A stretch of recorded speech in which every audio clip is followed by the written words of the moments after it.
here. I know you're just trying to make peace. I get that, but they don't look at it that way. They look at you guys as it's a different. It's as much as you guys are afraid of them before they march down here. I know, but like what a conversation they're having.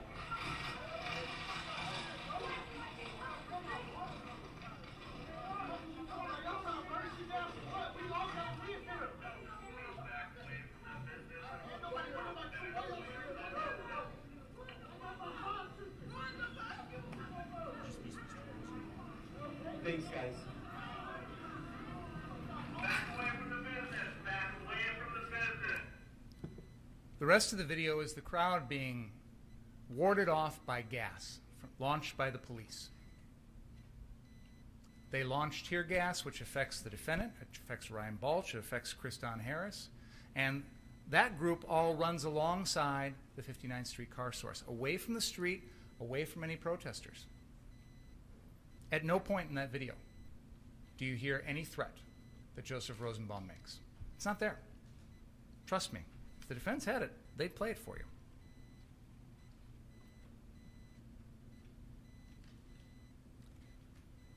Now, they want you to believe that that threat is made, and they also want you to believe that it was something that the defendant took into account when he decided to kill Joseph Rosenbaum.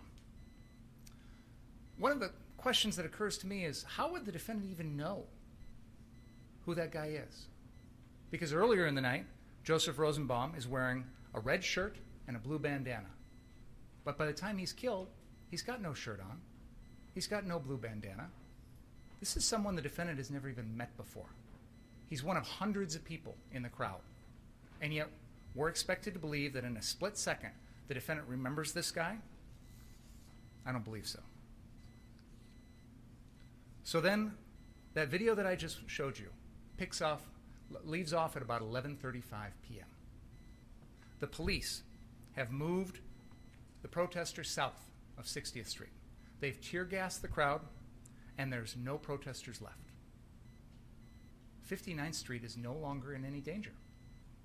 It wasn't much danger to begin with. There wasn't anything left there to protect. But by this point, there's no more danger. As law enforcement comes through, you've heard this video where they tell the defendant and his group, "We appreciate you," and hand him out bottles of water. As long as you stay on that private property, yeah. No one is saying you don't have the right to stay on private property and protect private property. What people are saying, what the crowd is saying, is stay there. Don't go out looking for trouble.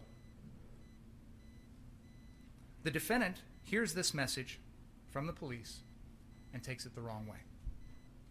He thinks, oh, well, now I'm junior policeman. I can go run around stopping crime.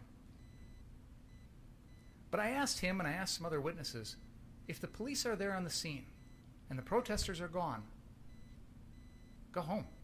Why are you still here? Shouldn't have been here in the first place. But why are you still sticking around? And interestingly enough, one of the questions I've always had in the back of my mind is, what's the end game here? When is this crew going to be done and decide that it's time to leave? Well, right after the defendant kills Joseph Rosenbaum, kills Anthony Huber, and comes back, they all flee like rats off a sinking ship. But it's boring at 59th Street. There's no protesters. There's no action. So the defendant decides about 11:35 p.m. to cross the police line and go looking for trouble. He knows at this point he's entering a hostile crowd. He's seen this crowd. He knows what they're like. That's why he has to yell friendly to them. It's not the adults. He knows they're not going to see him and think he's friendly. It's not the adult's and he knows fault. He's got to have Ryan Balch with him. It's the child. Some sort of buddy to protect him. And he's immediately confronted by that man with the yellow pants who says, "You just pointed your gun at me." And the defendant says, "Yeah, I did." He admits that. Now, what's interesting to me is they want you to believe this never happened. They want you to believe this guy in the yellow pants made it up or is lying. But he's just standing there by the side of the road, minding his own business, when the defendant happens to walk up to him. Do you think he just sat there and thought, oh, I'm going to make up a lie about this guy on the spur of the moment? Or did it really happen? And is it consistent with everything else you've seen about the defendant? Does he sound like the sort of guy who would point a gun at someone for standing on a car? Does he strike you as the kind of guy that would threaten deadly force to protect property? Because that's what happened. The man in the yellow pants says it happened. The defendant agrees. And then he comes into the trial and says, oh, I was being sarcastic. Like he's a little 17-year-old and he wants to get out of it. Shortly after that, the defendant loses track of his protector, Ryan Balch. So now he's in a position where he knows that he's surrounded by people that consider him a threat. He knows that he's not supposed to go anywhere without Ryan Balch. He knows he's supposed to go back to 59th Street. And he does. He tries. He walks up to the police line. He says, I work there. That's my business, which isn't true, but whatever. And they won't let him through. Now, Ryan Balch makes it on through shortly thereafter, but the defendant gives up. He could go one block in either direction and make it back easily if he wants to, but he stops and decides, you know what, I'm going to stay here and maybe see what's going to happen. So then he talks to these people with fire extinguishers, and he's going to go down to 63rd Street, and he asks one of them to come along, and they say no. Now at this point, he doesn't have Ryan Balch. He knows he's supposed to go back. He knows he's supposed to have a buddy, and yet he decides to go it alone. He decides to run down to 63rd Street. I sneeze walk like down to crazy. 63rd Street. I'm glad I muted the Doesn't mic even know if before. that other group is still there. Doesn't even really know if bad. he's really needed, but he can't wait to take this opportunity to go down and confront people. Because he thinks he's some sort of cop, some sort of law enforcement agent, some sort of junior cadet who's out there with the responsibility to fight crime. Nobody asked him to do that. Nobody gave him the right. Nobody deputized him. Ryan Balch says, the police told me the crowds, we're going to push him down by you, you're going to deal with him. The Bearcats hand out water and tell him he's appreciated. As he's crossing the police line, they warn him about people throwing rocks. What is the message the defendant takes from all of this? The wrong message. Oh, well, now I've got the power. I've got the gun. I'm going to go confront these bad guys. I'm going to stick my nose in things. So what does he do when he gets down to 63rd Street? The first thing he does, we showed it to you at the very beginning, that drone video. Grabs that gun and points it at someone to protect property. Points it at the Zeminskis. Because why? Because they're, what, about to mess with some sort of fire? They're not threatening anyone's lives. He doesn't need to protect anyone. He doesn't need to protect himself. He's pointing a gun because he thinks he needs to protect property. He says he wants to put out a fire, but the first thing he does is drop the fire extinguisher on the ground. His AR-15 isn't going to put out a fire. So why is he really there? He put out And that we all dumpster agree, fire. you can't use or threaten deadly force to protect someone else's property.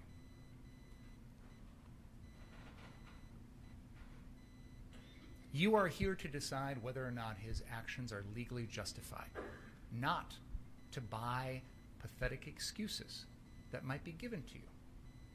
As a teacher, when a student says to you, the dog ate my homework, that's an excuse. It doesn't get you out of the homework assignment. Yeah. If you panic in a situation that is not reasonable, that is an excuse. It is not a legal justification. If you're 17, if you don't have training or experience, if you put yourself in a situation where you're in over your head, if you're scared, those are excuses. Those are not legal justifications to kill. They do not erase your personal responsibility for your own actions. Hey, Jezidrin, how are you doing? The court has read to you the instructions in this case. They lay out the law that you should apply.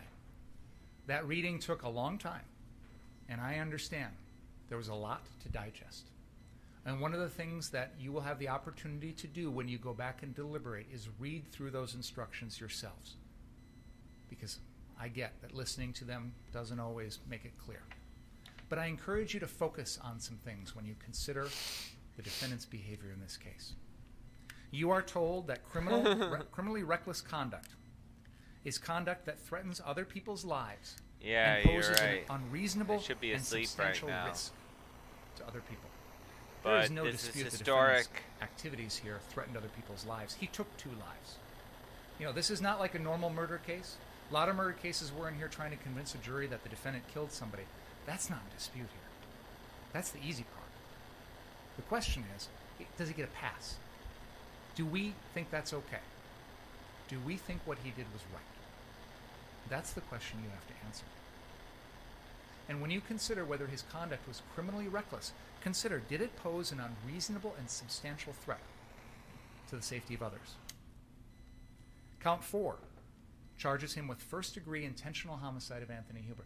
There is no doubt that the defendant intended to kill Anthony Huber or committed conduct that he knew was practically certain to kill Anthony Huber. That gun was pointed at Anthony Huber's lower left rib cage, and the defendant deliberately pulled the trigger. That was no accident.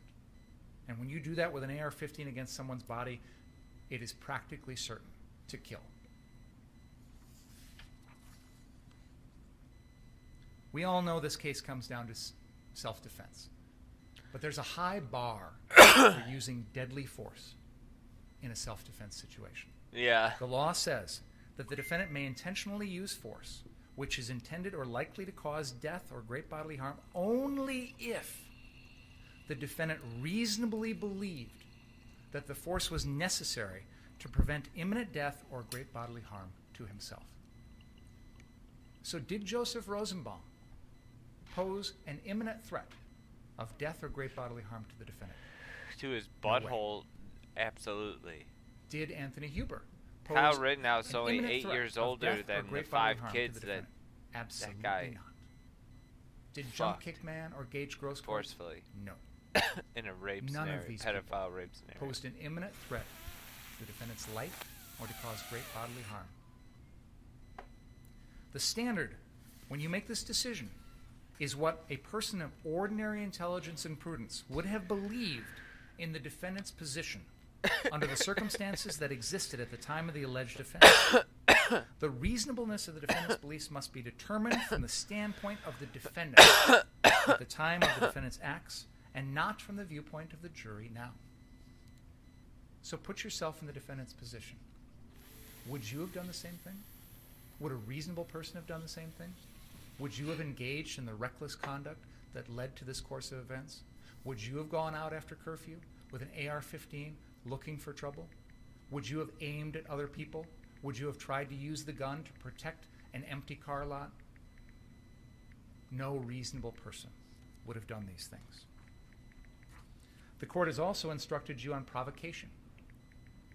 You cannot hide behind self-defense if you provoked the incident. If you created the danger, you forfeit the right to self-defense. By bringing that gun, aiming it at people, threatening people's lives, the defendant provoked everything. And if he does that, he has to exhaust all reasonable means to avoid a confrontation. All reasonable means. So if Joseph Rosenbaum's running at him, Joseph Rosenbaum is no threat to his life.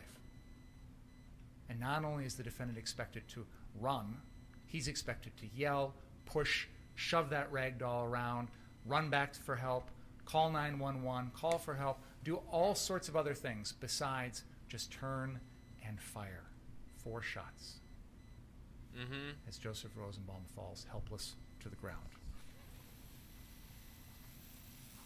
Ladies and gentlemen, there is no doubt in this case that the defendant committed these crimes. He committed first-degree reckless homicide against Joseph Rosenbaum. He put Richie McGinnis's life in jeopardy. He put Jump Kick Man's life in jeopardy. He intended to kill Anthony Huber, and he attempted to They kill still don't Gage know who Grossberg. the guy who All jump of kicked those him was. elements are true. They never tracked him down. The question is whether or not Somebody you who tried believe to jump kick that him. his actions were legally justified. And I submit to you that no reasonable person would have done what the defendant did. And that makes your decision easy. He is guilty of all counts. Thank you. Hey, maybe no reasonable Thank you, person would travel to Mr. Green. Let's Kenosha, take a break Wisconsin and, to burn down about, gas stations. 2:25 hopefully, Blow up and, gas please don't talk stations. about the Doesn't case. sound Please like don't show us when something a it's reasonable person would do. Oh, man.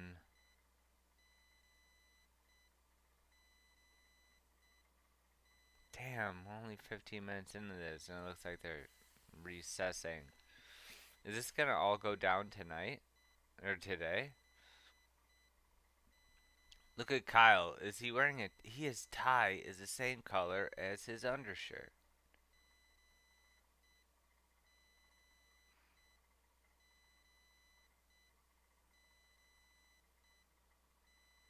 Jesus Christ. Check out this judge's chair. That thing leans back. It looks like it's part of the wall. Layla Cisco. I'm not afraid, but, because I don't care that much, but, I don't know. About 2:25 on that clock. I clocked the closing hour 45 minutes. Is that what you have? You know, you could have gotten away with murder because I wasn't timing it. After having The you were Verge and already BuzzFeed are gonna write articles about that line right there. I can give the exact starting time. What's that? I said I can give the exact starting time. Well, why don't we call one of the networks and they can tell us because Detective Howard was fine. what? Detective Howard was fine. As was See you, Dave. So well, let's get everybody under oath and work it out, and if necessary, we'll have a hearing on it.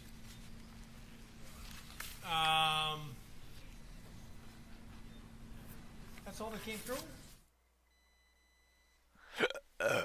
Excuse me. Excuse me. Jesus Christ. Oh my God, excuse me. Oh God. Everything's gotta go silent on me right then.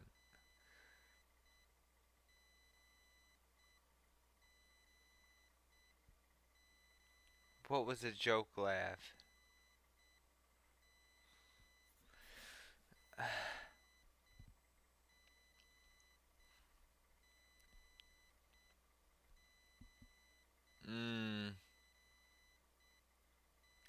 I hope not anti-woke liberal. I hope not. The fucking riots and looting reached me all the way out in the suburbs, which actually genuinely surprised me. Out in the Best Buy, out by me, way the fuck out, like 20 miles outside of Chicago.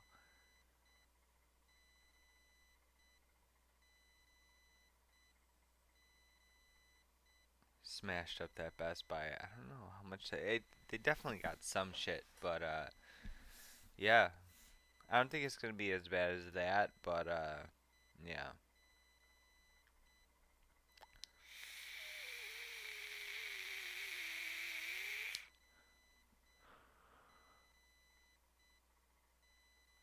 It's probably gonna get pretty dumb. Well, shit. I had nothing else to react to now.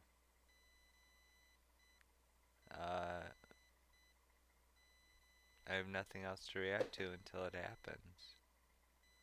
So, yeah, I don't know. I guess we'll see. I guess we will see. But yeah, thanks for watching, motherfuckers. Oh yeah. Make sure to, if you're watching on YouTube, which I think a lot of people are, look at this, I got all these numbers and then they fucking go into recess again. If you're watching on YouTube, please make sure to like, subscribe, and hit that bong for notifications. I'll be back later today with some other shit. Maybe more of this in a few hours or whenever. If you watch on Twitch, please fucking follow me. That's where that platform actually is throwing me pennies. So yeah, fuck YouTube. You guys have a great day. Make sure to stay metal and hail Satan.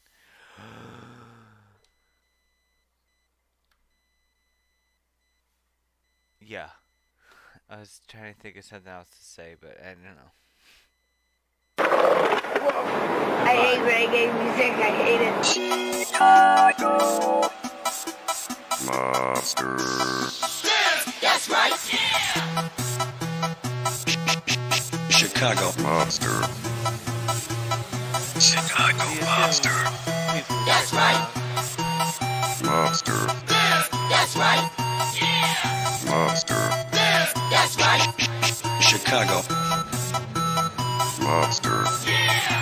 I've been stuck here all damn night. I got a blunt and I need a light. Here we go, I'ma let y'all know. Yo, buy me a drink, we can fucking fight. I'm energized and vexed, gonna terrorize the decks. I'ma get this shit so lit, I apologize to the fucking guys up next. DJs get castrated, look at how many I decapitated. Half these pranks on my YouTube list, watch all my flicks, then masturbated. LA like dilated, Chi-Town like mom, I made it. Gotta have that hardcore shit, cause I fucking hate reggae music, I hate it. All the fresh kids call me solo.